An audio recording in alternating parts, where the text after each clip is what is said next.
Muito bem-vindos às Conversas na Praia. Estamos aqui na casa de praia do iGroup. O meu nome é Diogo Cunha, faço parte aqui da equipa da Bliss. Está comigo Flávio Nunes, da ECO, Diogo Riscado, do Center for Transformation da Fidelidade, Jorge Simões, do Head of Digital Factory também da EDP. E hoje vamos aqui falar um bocadinho sobre inovação e como a cultivar e como a manter. E neste pontapé de saída, eu acho que a primeira coisa a dizer, e que toda a gente aqui acaba por saber de certa forma, é que inovação aqui não é nenhuma ciência.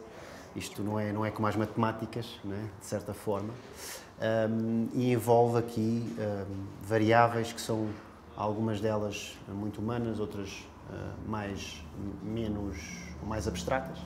Estamos a falar das pessoas, do propósito, das ferramentas, dos processos que são necessários para cultivar e para fazer emergir a inovação. E, dentro destes temas, gostava imenso de ouvir-vos dentro daquilo que é o vosso dia-a-dia, porque acabam por ter este desafio de uma forma e numa dimensão completamente que precisa de imensa escalabilidade, portanto, muito grande. O que é que acaba por ser para vocês os maiores desafios em trazer a inovação ou fazer sobressair a inovação dentro da vossa equipa, dentro das vossas equipas? Então, pronto, doeu o pontapé de saída.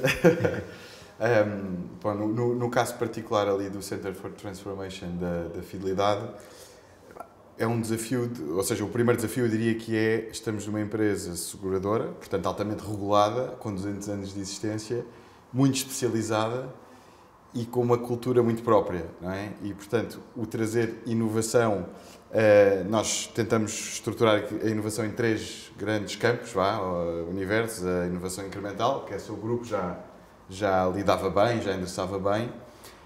Depois a transformacional, essa ainda não havia assim grande apetência, até compreensão, etc. E depois então a disruptiva. E ali foram criadas um conjunto de centros e de departamentos mais orientados para a inovação. O Center for Transformation é um desses. Depois há o Center for Advanced Analytics, o próprio IT também mudou. Okay.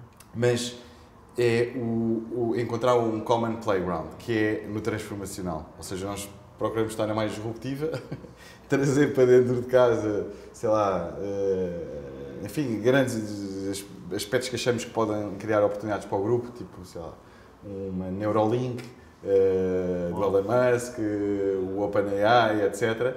E depois como é que isso se enquadra numa organização seguradora que está muito predisposta para fazer, mas que de facto está muito distante disto. Eu diria que assim, uma primeira impressão, ou os principais desafios são estes, é fazer compreender o que já existe nesta exponencialidade e que pode casar com aquilo que nós temos hoje em dia. Não sei se Jorge sente o mesmo. Eu acho que nesse sentido os desafios são muito comuns, não é? Até porque o próprio contexto também é muito parecido. A EDP, não tendo 200 anos, tem quase 100, tem 70.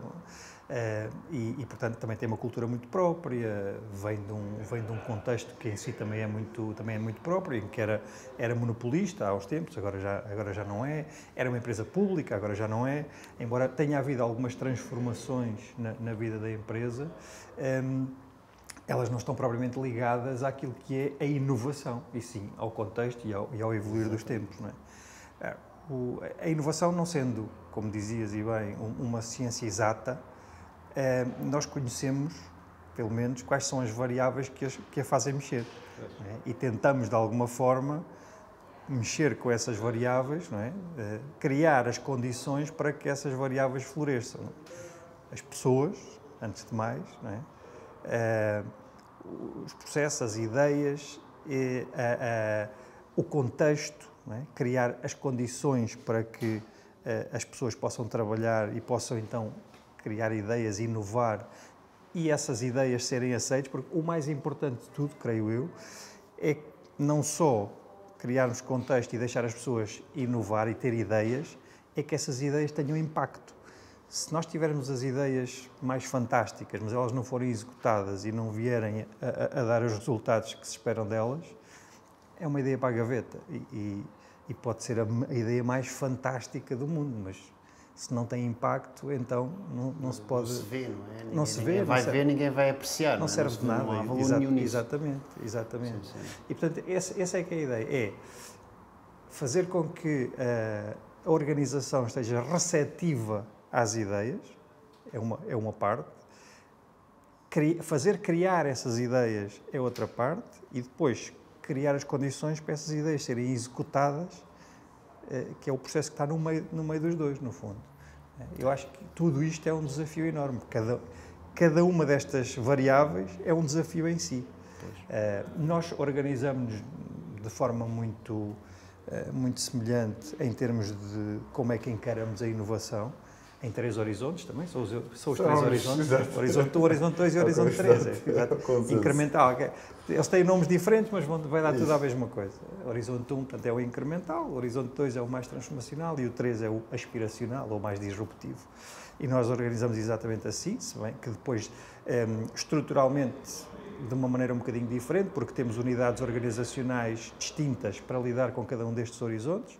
A EDP Inovação, por exemplo, é dentro do grupo EDP uma empresa em si que se dedica aos horizontes 2 e 3. A inovação do horizonte 1 ocorre um bocadinho mais de forma disseminada pela organização e a Digital Factory é, neste caso, um enabler, portanto, para promover a transformação digital, o que acaba por jogar com o horizonte 1, um bocadinho do horizonte 2, mas ter uma transversalidade muito grande, não é? Porque trabalhamos com todas as unidades de negócio do grupo. E é difícil isso, não é, Jorge? Ou seja, o conviver, desculpa ter assim interrompido, mas eu revi-me imediatamente nessa situação. E eu acho que é difícil, ou cada vez mais achamos que é difícil, o conviver, a mesma equipa, ou o grupo alargado que trabalha, nestes 3 horizontes em simultâneo. Não sei se sentes isso, se calhar é algo muito próprio ali. Sinto no sentido em que nem sempre a fronteira entre estes horizontes não é óbvia, perfeitamente clara, exatamente. Verdade. Portanto, está aqui um blur, não são estanques, não é? E ter esse mandato definido para quem é que faz e onde é que acontece certo tipo de inovação. É? Até porque a inovação é muito mais bonita se for orgânica, não é? Isso aparecer em qualquer lado. Portanto, saber capturar essas sementes de inovação e depois encaminhá-las para o sítio certo, para elas terem maior potencial de virem a dar uma árvore, não é? Não é fácil. É muito engraçado essa metáfora, porque a verdade é que é esta, é que como a inovação não é, lá está, uma ciência muito exata, a metáfora de ser ninguém consegue obrigar uma flor ou uma árvore a nascer. Isto tem que se pôr a terrazinha, tem que estar boa e tem que estar fértil e depois tem que se ir lá dar água e até possivelmente falar com ela, quem tem mais jeito para isso, na verdade, e fazer isso acontecer, não é? Portanto, há aqui uns comportamentos muito externos ao que se passa ali dentro para tentar eventualmente melhorar as condições de que aquilo funcione por si só. No entanto, e desculpa interromper, já agora agradeço o convite para estar aqui. Não é uma ciência exata a inovação, mas de certa forma podemos dizer que foi bastante acelerada pela pandemia. Pelo menos nós não podemos esquecer do contexto em que estamos num contexto pandémico e a ideia que nos dá, e corrijam-me se estou errado, devem ter sentido isso nas vossas organizações, que a inovação foi muito acelerada. Portanto, eu gostava também de perceber da vossa experiência quantos anos, podemos pôr as coisas desta forma, quantos anos é que sentem que os vossos setores em que estão inseridos, nomeadamente segurador, energia, foi acelerado nos últimos meses, porque foi até num contexto muito mais difícil, num contexto em que as vossas equipas seguramente estão em teletrabalho e não há aquela interação de estarem uns com os outros. Daniel, se calhar. Eu diria que teve um efeito muito positivo, como dizia bem. Sim, na medida em que acelerou muitos dos aspectos que se viam como impossíveis há um ano e meio. Tipo, trabalhar remotamente era quase um sacrilégio mencionar essa hipótese. E não se podia. O que é facto é que aconteceu hoje em dia é o mais banal. Quer dizer, já nem... Acho até que teve esse efeito, acho que benéfico, pronto, ou seja, sobretudo numa companhia talvez um pouco mais tradicional, de facto pôr isso em prática e toda a gente assimilar, ou se ou sim teve de o assimilar. Essa foi a parte mais positiva. Em número de anos não te consigo precisar, atiraria um número redondo de 10, 15 anos facilmente, em termos de aceleração, em tudo, ou seja, não só na forma como tu interages com a tua equipa, mas como controlas os projetos, como geras novas ideias, como as tangibilizas. E nessa medida eu acho que teve também um efeito perverso, que é, às tantas, o que nós dizemos, nós vivemos todos na mesma casa que é o Teams. Estamos todos lá a viver e, portanto, não há muito este... A qualquer altura abrem, é como numa casa, alguém te abre a porta e está ali. Então... E esperas que não estejas na casa de banho, não é? Esperas que às vezes estás. E pronto, teve, ou seja, muitos benefícios nesse sentido de aquilo que parecia impossível, não naquele sentido, naquele efeito em si, ou seja, agora conseguimos trabalhar à distância, mas se isto foi possível, então o que é que se abre mais para além disto? Muitas das coisas que se diziam que eram impossíveis, agora tem aqui uma jurisprudência, não é? Que utilizamos este argumento, olha, isto também não era e agora já é. Porque foi obrigatório, não é? Porque quebrou barreiras completamente. É verdade que a ignição foi essa, mas a verdade é que foi possível também, portanto, sim. não é? Acho que esse foi o grande benefício da minha perspectiva. Há aquele ditado muito antigo, não sei se é exatamente assim, mas é qualquer coisa deste género, que a necessidade aguçou o engenho, não é? Exatamente. E isto foi uma condicionante tremenda na vida de toda a gente, de um dia para o outro. Lembro-me perfeitamente, 16 de março de 2020, fomos todos para casa, realmente na EDP foi assim, e a partir daí, assinar documentos, fazia-se à mão, deixou de se fazer à mão, assinatura digital para toda a gente. Era algo que já estava no roadmap para se fazer, era, claro, mas não era uma prioridade.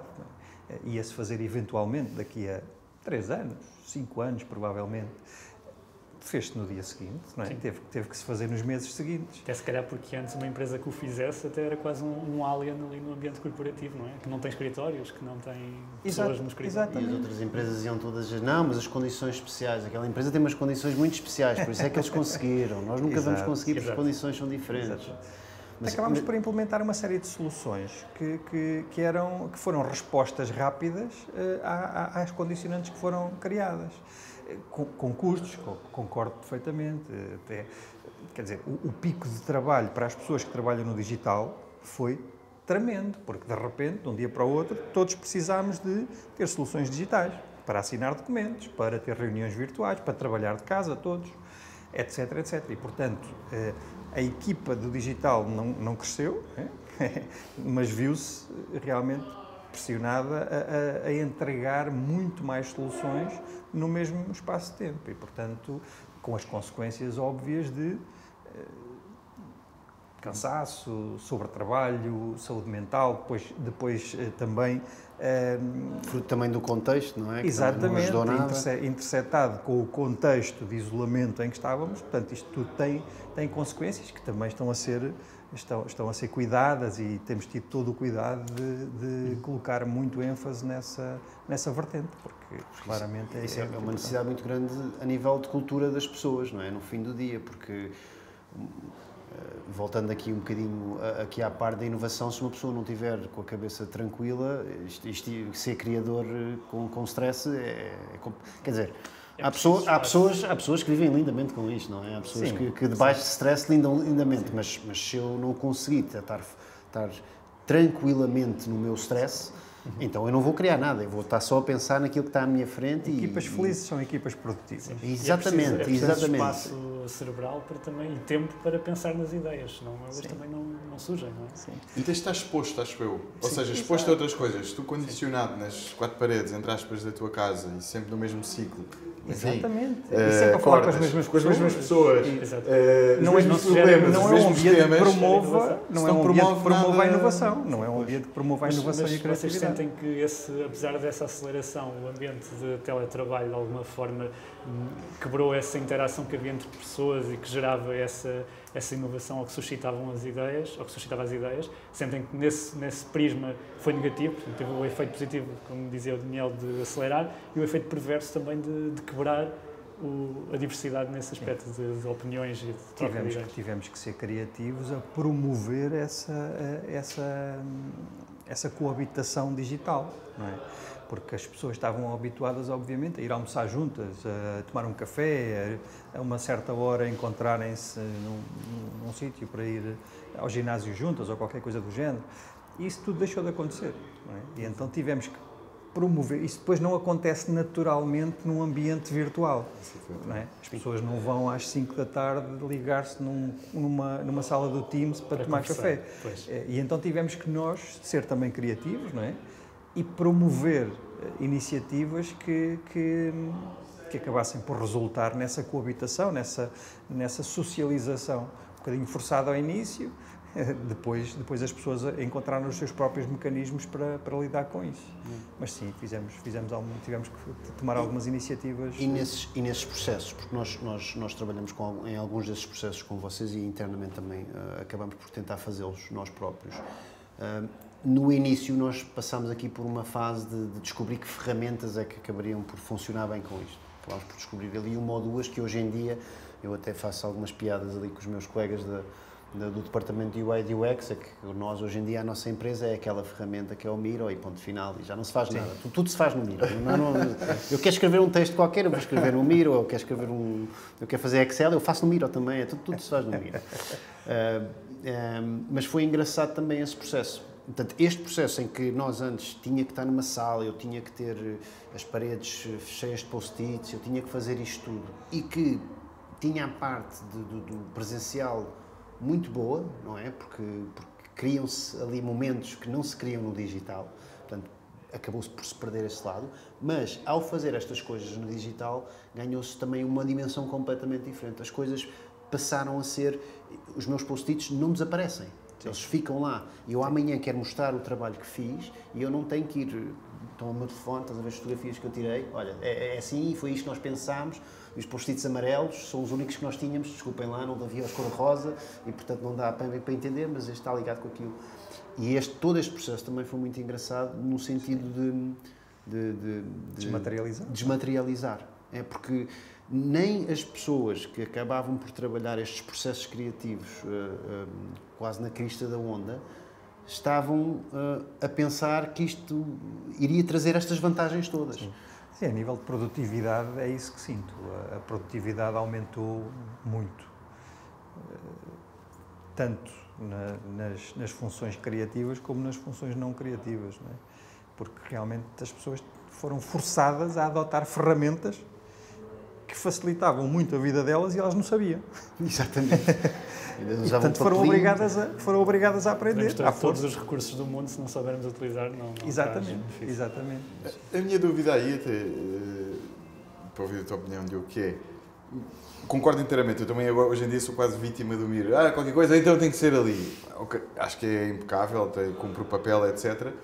Mas a minha pergunta para ti, mesmo em tom de opinião, é: tu achas que agora devemos agarrar nessa ferramenta e assumi-la como uma premissa base de trabalho ou deve conviver com um modelo mais tradicional, físico, não é? Eu acredito que devemos voltar em certos momentos ao tradicional, estar ali fisicamente e colar o post-it e discutir, etc. Mas pronto, depois cada um... Essa pergunta que estás-me a fazer vem num momento muito engraçado. Nós tivemos aqui nos últimos 2 dias uns clientes que vieram de fora para fazer uns workshops connosco. E vieram porque provavelmente queriam estar em Portugal, não era porque queriam estar connosco. Mas o que é que aconteceu com a pessoa que estava a liderar esta reunião e estes workshops? Num dos nossos ecrãs, que é grandinho e tem touch e é muito à frente a nível tecnológico, dava perfeitamente para fazer tudo aquilo, o que se fez é abrir-se ali o Miro. E a gente agora trabalhava ali no Miro. Houve ali, durante a primeira hora ou 2, onde ainda houve quem, dentro desta equipa, fosse imprimir algumas coisas para deixar por ali. E este momento que eu estava lá na sala, eu lembro de pensar, olha que engraçado, vamos ver o que é que acontece. Vamos ver se por acaso alguém vai pegar nisto, de facto, porque isto é uma mudança total de comportamento, isto não acontecia antes. Tipicamente, e aqui até já refilaram comigo, mas quantas vezes nós nos fartávamos de usar estas janelas, não é? Está a ter direto com canetas. Então, se nós vamos embora e que as janelas não estão limpas, então nós levávamos na cabeça, não é? Com toda a razão. E aqui, o que aconteceu durante estes 2 dias é que não só isso não aconteceu, como nem intuitivamente as pessoas foram pegar nos papéis para fazer esse trabalho. Nem sequer os papéis tinham lá algumas definições, mas não houve esse contacto. Porquê? Porque passou tudo para aquele ecrã. E como eu digo, o ecrã era bom, portanto faz toda a diferença. Portanto, tivemos uma janela boa para essa realidade e para essa parte virtual, também acho que seria complicado, não é fácil. Sim. Mas o comportamento humano que aconteceu é muito engraçado, porque estamos a falar de pessoas que são da área da medicina e são já significativamente mais velhos. Ou seja, mesmo o virtual é algo que para eles nunca seria muito intuitivo. E ali eles nunca, em nenhum momento, quiseram pegar nas coisas físicas.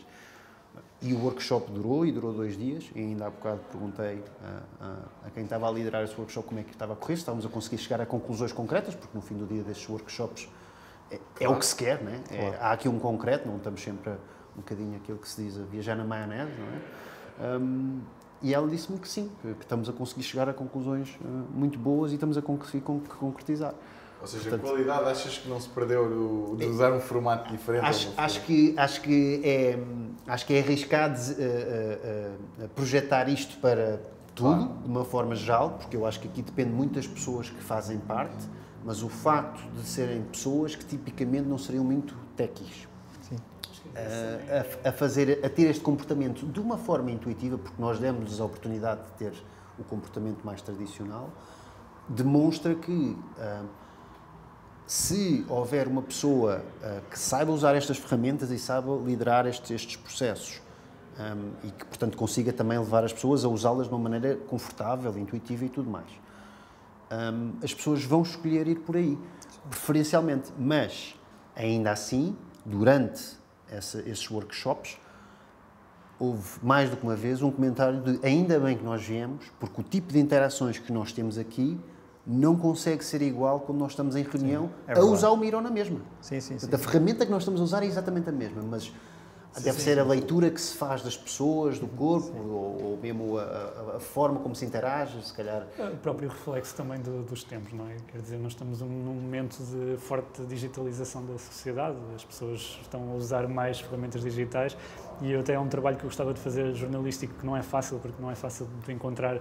os casos, mas certamente existem, quantos nós não conhecemos, idosos que não utilizavam sequer smartphone e que passaram a usar e que fazem videochamadas. Portanto, quer na vossa ferramenta de trabalho, quer nas ferramentas mais básicas, se calhar, para nós que utilizamos no dia-a-dia, mas, quer dizer, eu antes da pandemia não fazia muitas videochamadas, agora eu passo o tempo agarrado ao Google Duo, ao FaceTime, ou a qualquer outra ferramenta. Não sei se é essa percepção que também tem, mas acho que deriva também de uma própria propensão de cada um a receber e a beber essa tecnologia ou não. E se calhar no passado não havia, e agora há mais, porque as pessoas também já perceberam, muitas delas, e nós no jornalismo tentamos transmitir essa imagem, ou essa mensagem de que se não nos digitalizarmos, não vai correr muito bem. É verdade, mas gostava de voltar aqui só um bocadinho atrás e falar aqui de um ponto que acho que é muito importante, que é o que é que se perde quando nos entregamos 100% a estas ferramentas. Tem que haver um equilíbrio. Elas têm limitações, não é? Quer queiramos, quer não, um ecrã de computador continua a ser uma coisa em 2 dimensões. Sim. E pronto, exato. É uma janela, e não passa de uma janela. Exatamente. E se estamos a olhar para a tela do Miro e a prestar atenção aos post-its, não estamos a ver a cara das pessoas, não estamos a ler as reações não verbais, não é? E, portanto, isso é informação que se perde, e é informação muito importante às vezes, sobretudo num contexto de criatividade, num contexto de criação, porque, como vocês sabem, melhor que eu, o nosso ambiente é feito sobretudo quando temos muitos engenheiros e muitos programadores, e não quero estar aqui a colocar ninguém, a criar estereótipos nem nada, mas tipicamente a distribuição vai mais para o lado dos introvertidos do que dos extrovertidos. Claramente. E envolver estas pessoas num processo de criação, e quando digo envolver, digo chamá-las ao processo e promover que elas contribuam verdadeiramente, passa muito pela estimulação da participação e de comportamentos mais de partilha, etc. O que num contexto virtual é muito difícil de gerir, muito difícil. Ou porque a pessoa não ligou a câmara, ou mesmo que a gente peça para ligar a câmara, ligou a câmara, mas nós não conseguimos ver todos, que vimos ali meia dúzia só. Ou porque o YouTube está no ecrã 3. Exatamente, ou porque, e também outro problema muito grave destes contextos é o multitasking, multiplicou-se por 4 ou 5, porque em vez de 3 ecrãs estamos com 5 ou 6, não é? O telemóvel, o tablet, o computador, que às vezes tem 2 ou 3 ecrãs, etc, etc. E antes era um círculo virtuoso, porque o chamar a vossa equipa de certeza a também dar ideias e envolver-se no processo de inovação, de certeza que isso dá também um impulso a que eles se sintam que estão a participar e que não estão só a executar, não é? Claro, estão exatamente. A fazer parte no vosso setor, de certeza, e também me podem dizer se isso é verdade ou não, mas a percepção que eu tenho agora nesta pandemia é que está a haver uma falta de mão de obra. Pelo menos no estrangeiro, nos Estados Unidos, tem havido desemprego elevado, mas procura elevada de mão de obra, que é um fenómeno estranho com várias explicações, mas não para aqui chamadas, mas sinto que, pelo menos antes, tinha a ser feito de círculo virtuoso, alimenta a própria motivação da equipa. Sim, sem dúvida. E a parte disso, estavas a dizer, Jorge, com razão, há aqui uns perfis que são significativamente diferentes até pelo aquilo que estudam e aquilo que vão trabalhando ao longo da sua vida profissional, não é? Portanto, acaba por moldar um bocadinho a maneira como nós pensamos, não é? E eu sou engenheiro de formação e até há muito pouco tempo e não tinha tanto contacto como tenho hoje em dia com o pessoal de UX UI e de Strategic Design e tudo mais. E ao começar a ter este contacto com eles, eu percebi-me, de repente, que em imensas coisas eu era super quadrado e super fechado. E as coisas tinham que ser assim, ou assado, ou frito, ou cozido. Porque foste formatado para isso. Porque foi assim que eu fui. Não há forma, porque a verdade é que isto dava-me uma vantagem enorme dentro daquilo que era a minha área. Ser assim, ser racional, ser Mas isso é o quadrado que estávamos a falar. Exato, mas dá jeito. E ao ser exposto a estas coisas, e aqui também trazendo a coisa um bocadinho outra vez para a inovação, porque parte disso, há uma queixa que é mais ou menos recorrente quando eu vou falando com estas áreas mais de engenharia, que é, a mim ninguém me consulta, a mim ninguém me pergunta nada, eu não faço parte, a mim ninguém quer saber se eu acho que aquele botão devia lá estar ou não, se eu acho que aquele business model faz sentido ou não, a mim ninguém me pergunta nada disto. E este trabalho, que o Jorge acabava por estar aqui a dizer, de ter essa reunião física entre as pessoas, ajudava, como tu estavas a dizer, as pessoas a sentirem-se muito integradas. No virtual, e o que acabou por trazer isto tudo, de obrigar as pessoas a serem muito só digitais, eu vejo-me por mim, algumas vezes, em alguns momentos, a dizer, antes de começar a seja lá o que for, a dizer, olha, malta, atenção, peço-vos, por favor, que durante o próximo tempo, durante a próxima hora, não estejam a teclar no Slack, não estejam a responder a e-mails, não se preocupem em fazer esse trabalho, porque eu precisava mesmo que houvesse esse foco. E isto é algo que tem que mesmo ser pedido. Porque isto não é algo que uma pessoa... Ele não está lá, portanto, eu não consigo ver que ele, de repente, está a mexer no telemóvel. Não, ele pode estar a olhar para a câmara, mas, na verdade, no ecrã dele tem outro ecrã qualquer e ele está a escrever e eu não faço ideia que ele está a fazer. O cérebro dele, claramente, não está... Está noutro sítio. Eu não sei se isto acontece nas vossas organizações, mas já aconteceu na minha.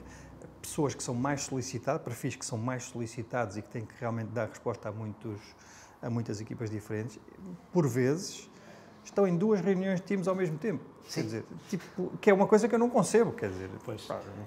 E eu às vezes acabo por passar assim por um bocadinho rude, mas ter que pedir às pessoas, não, desculpa, escolhe uma reunião. Exato. Ou eu ou o outro. Ou participas numa, ou participas noutra. Claro, eu não acredito que consigas dar o teu contributo nas duas. Nós ainda não temos aquela feature fantástica dos camaleões, de ter visão estereoscópica. Só o nosso presidente Marcelo Rebelo de Sousa essa capacidade. De resto, eu não conheço mais ninguém. Três reuniões, pelo menos. Três reuniões. Mas voltando ao tema das equipas, estavas a mencionar, e bem, de teres vindo de um mundo talvez mais tech e de estares mais em contacto com UX UI e também agarrando no que tinhas acabado de dizer, nessa dificuldade de agarrar talento, etc. Eu não sei se sentes isso, Jorge. Mas o que nós procuramos, pelo menos ali no Center for Transformation, é ter precisamente essa mescla, ou seja, ter pessoas de engenharia, às vezes até civil, não só engenharia informática. Exatamente. Há designers, pessoas de retalho, pessoas de consultoria, até arquitetos já tivemos, pessoas que vêm dos seguros, e é ou seja, há um conflito, que é o que tu dizias ao início, assim, pá, realmente isto não é fácil de conviver, mas sentes ter tensão, é muito engraçado. Mas é muito bom quando depois começa a fluir. Mas primeiro que flua, também não vou mentir. Não sei se já repararam, mas a nossa conversa acaba de fazer um círculo completo e voltamos ao início, que é as variáveis da inovação. Sim. E uma delas é claramente a diversidade, não é? É a diversidade. Sim, é não olharmos todos para o mesmo problema da mesma forma. Se fôssemos todos engenheiros, íamos todos olhar para o problema como engenheiros. Claro. Isso não é bom. Eu queria introduzir precisamente esse tema. Eu acho que é um tema, se estamos a falar de inovação, é essencial falarmos de diversidade.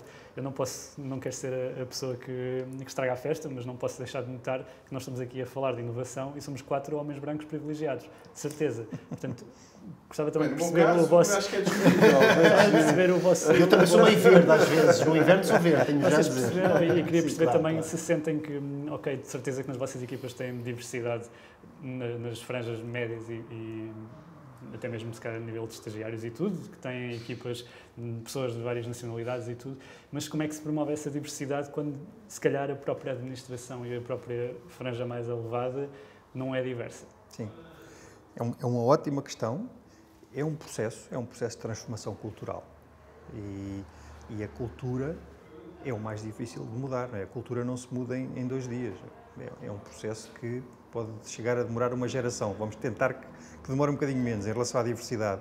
Mas, obviamente, isso necessita um esforço orientado nesse sentido. E aquilo que acabas de dizer, que é perfeitamente verdade, e também é verdade na EDP, está a ser endereçado muito concretamente, desde a alta direção. Vamos aumentar a diversidade desta casa, porque é necessário e é bom para todos.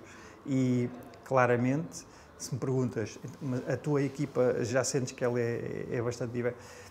É mais diversa do que era, ou do que seria há 10 anos, ainda não é suficientemente diversa.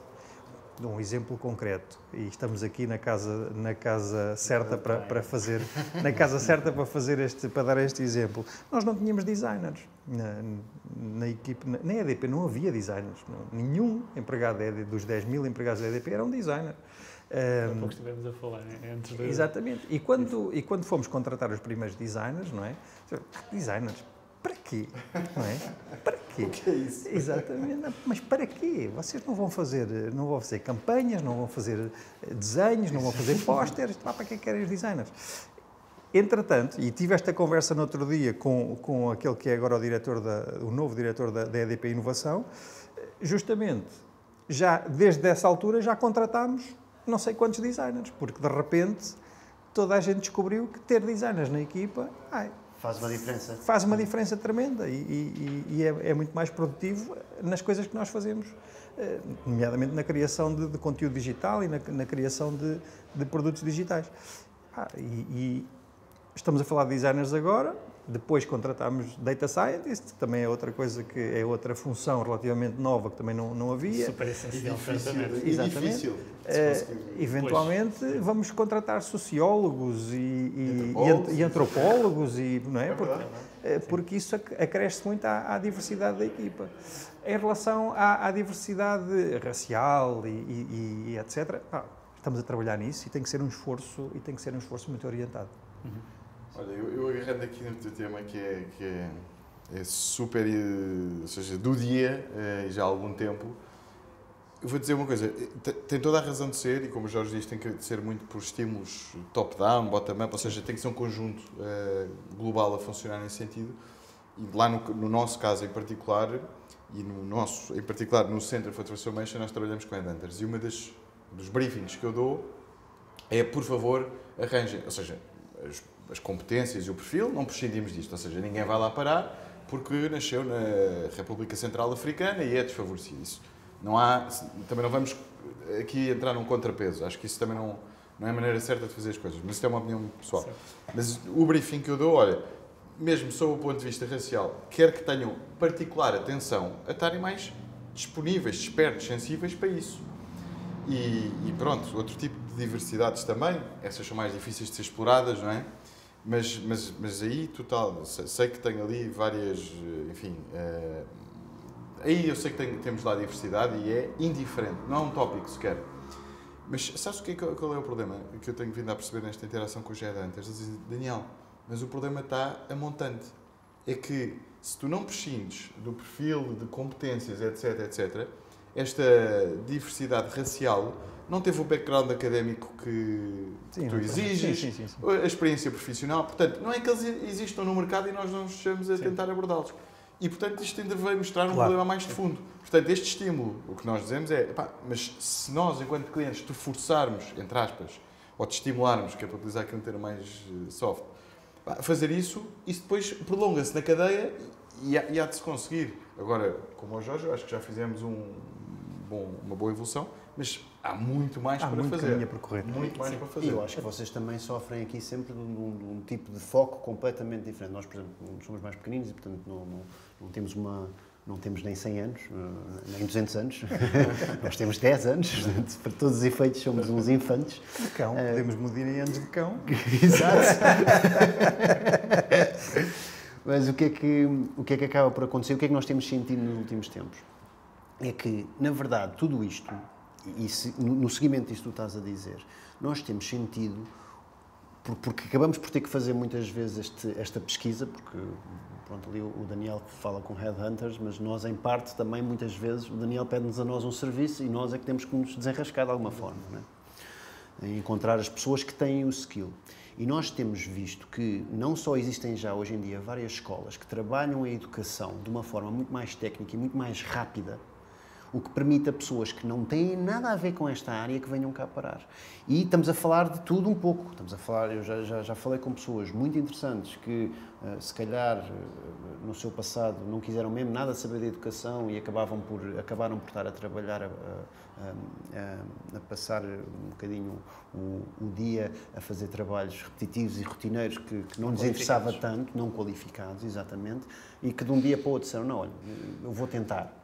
E entraram na área, como temos pessoas e pessoas concretamente que vieram da área de, eu por acaso sou um CFO numa determinada empresa e eu quero ser UX UI, eu quero ser programador. E portanto fizeram estes cursozinhos que têm um custo, portanto está sempre dependente e está sempre condicionado por algum tipo de benefícios, embora haja quem dê bolsas e tudo mais, está sempre condicionado por isso, mas ainda assim, em muito pouco tempo, se conseguiram reinventar. E aqui, isto ajuda muito àquilo que é a diversidade que, na minha opinião, para a inovação, mais me interessa sempre, que é o background. Nós, hoje em dia, é muito engraçado eu estar a ver CVs, que antes era, eu olhava para o CV e dizia, vem da Universidade X, Y, Z, isto é que me interessa. E mais ou menos que cadeiras é que eles tiveram. E filtravas por isto e ponto final. E médias. E médias. Hoje em dia eu vejo, Flávio, currículos onde eu tenho pessoas que do nada estavam a trabalhar em hotelaria, de repente foram subindo a sua carreira e de repente foram tirar um curso destes e agora são programadores. Ou fizeram este caminho de andar um bocadinho a saltitar, porque este tipo de educação hoje em dia é muito fácil de se ter acesso. E a verdade é que a nossa área é muito de prática. Este da inovação digital é muito de prática, ainda é muito verde. Portanto, não é como uma engenharia civil que existe há séculos. Claro. E, portanto, já está muito padronizado. Não, isto ainda está muito, em muitos momentos, se sente as pessoas a porem os pés no chão e dizem, eu posso pisar aqui? Posso, ok, então vou pisar aqui. As empresas fazem isso, não é? E, portanto, isto dá-nos algum benefício nisto que é a inovação, porque tu consegues, de facto, ir buscar backgrounds que depois se cruzam com ideias que não têm nada a ver, porque uma pessoa que trabalha em hotelaria, uma pessoa que trabalha em limpezas e uma pessoa que por acaso vem de matemáticas aplicadas, e que todos eles agora de repente querem entrar nesta área, até uma questão de emprego muitas vezes, estão ali a discutir ideias e cada um deles nunca na vida ias conseguir ter esta diversidade de ângulos. Tem um ângulo completamente diferente. Há um livro fantástico, que vocês provavelmente conhecem, do Franz Johansson, o The Medici Effect. Medici Effect, sim. Medici Effect é um livro exatamente sobre isto, sobre a forma como a diversidade afeta a inovação. E fala sobre a família Medici, que eram grandes mecenas e que, no fundo, acabaram por promover muito do que foi a Renascença e o Renascentismo. Não é? E um dos grandes contributos da família Medici foi exatamente ser mecenas de forma transversal de disciplinas completamente distintas, de desenhadores, pintores, escultores, mas também cientistas, filósofos, etc., e de os trazer todos ao mesmo fórum para conviver e para trocar ideias entre si. E o livro discute muito até que ponto é que isso influenciou e não fez a diferença toda, não é? A Renascença, exatamente. E depois, o livro depois parte para explorar e para provar esse ponto através de outras questões, não é? O Darwin, por exemplo, não era biólogo, não era ornitólogo, ele era geólogo. E, no entanto, a teoria da evolução das espécies vem dele, que era um geólogo. Como é que é possível?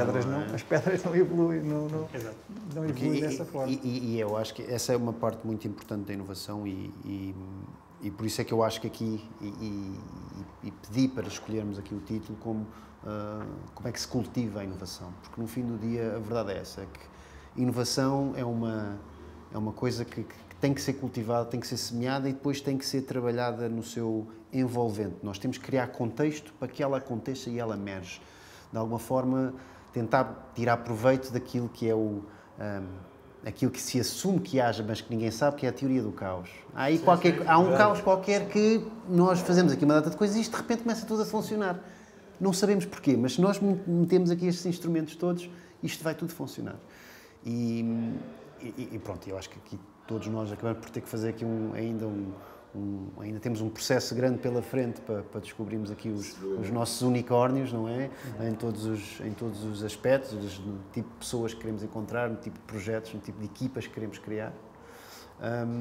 Mas mesmo a nível de Portugal e nas vossas duas empresas, acho que é um exemplo ótimo, está-se a conseguir fazer essa passagem, essa transformação dentro de empresas que tipicamente seriam, de facto, muito conservadoras, muito clássicas. Sim. E ainda assim tiveram a visão de dizer assim, não, eu tenho que, de alguma forma, tirar aqui uma parte da minha empresa, pô-la aqui num sítio separado, que é para eles poderem trabalhar este lado. Claro.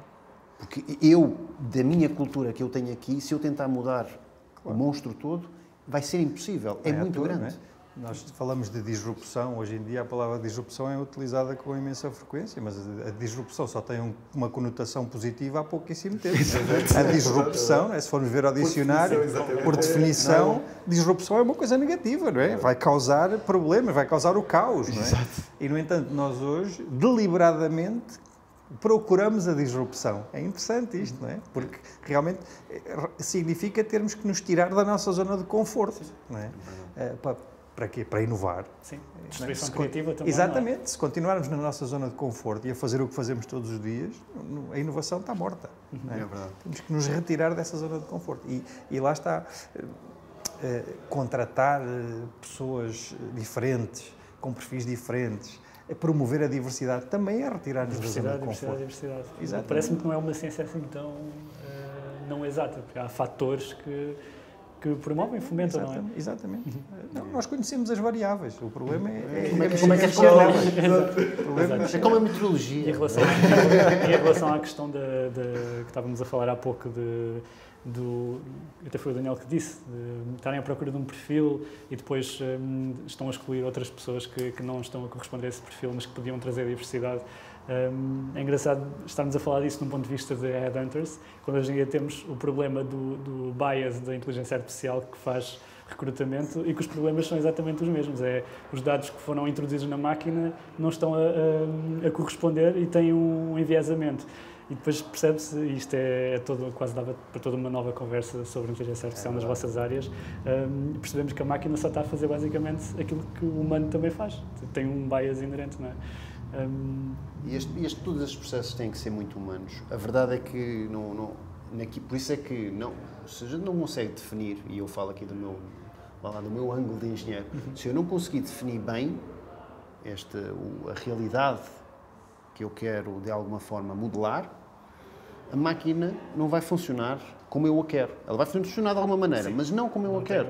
E inovação, se alguém diz assim, define-me inovação, e ninguém vai facilmente fazer isto. Por acaso eu procurei a definição oficial e diz que Quantas é que encontraste? Encontrei de inovar e de inovação. De inovar diz que é introduzir novidades ou mudanças, inventar, renovar.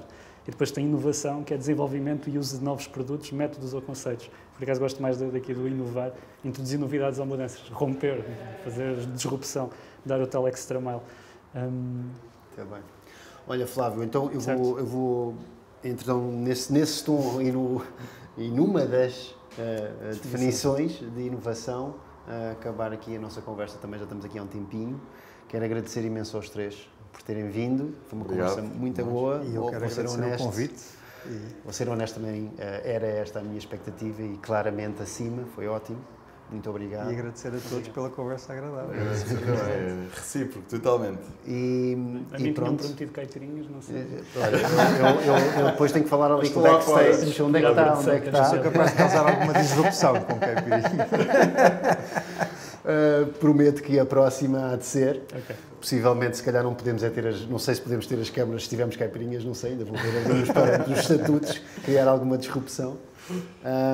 Mas falando então aqui também para a Câmara e para quem nos está a ver, muito obrigado por terem visto. Estas são as conversas de praia, na casa de praia do Y Group, e muito prazer.